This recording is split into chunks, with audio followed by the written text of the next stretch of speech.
Army court room में आज एक केस अनोखा खड़ा था।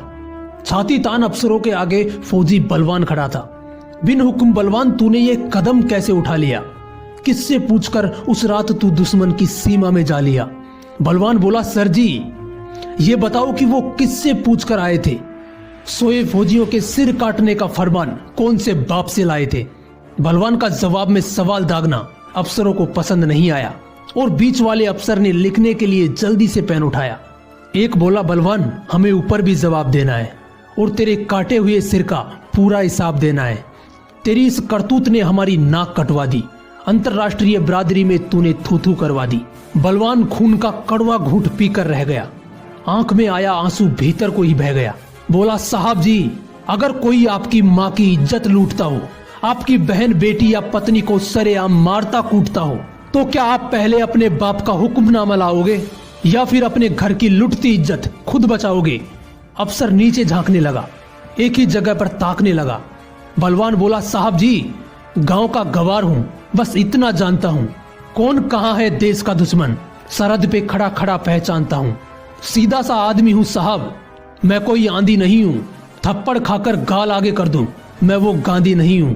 अगर सरहद पे खड़े होकर गोली ना चलाने की मुनादी है तो फिर साहब जी माफ करना, ये काहे की आजादी है? सुनो साहब जी, सरहद पे जब जब भी छिड़ी लड़ाई है, भारत माँ दुश्मन से नहीं आप जैसों से हारती आई है। वोटों की राजनीति साहब जी लोकतंत्र का मैल है और भारतीय सेना इस राजनीति की रखेल है। ये क्या हुक्म देंगे हमें जो खुद ही भिखारी हैं? किन्नर है सारे के सारे, ना कोई नर है ना नारी है। ज्यादा कुछ कहूं तो साहब जी दोनों हाथ जोड़ के माफी है, दुश्मन का पेशाब निकालने को तो हमारी आंख ही काफी है। और साहब जी एक बात बताओ, वर्तमान से थोड़ा सा पीछे जाओ।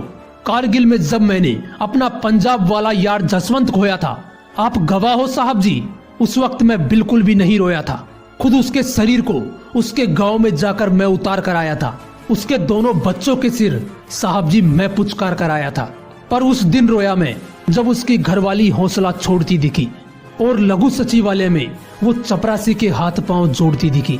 आग लग गई साहब जी, दिल किया कि सबके छक्के छुड़ा दूं, चपरासी और उस चरित्रहीन अफसर को मैं गोली से उड़ा दूं। 1 लाख की आस में भाभी जी आज भी धक्के खाती हैं।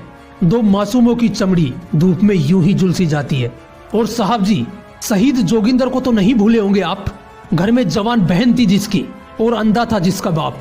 अब बाप हर रोज लड़की को कमरे में बंद करके आता है और स्टेशन पर 1 रुपए के लिए जोर से चिल्लाता है। पता नहीं कितने जोगिंदर जसवंत यूं अपनी जान गंवाते हैं और उनके परिजन मासूम बच्चे यूं दर दर की ठोकरें खाते हैं।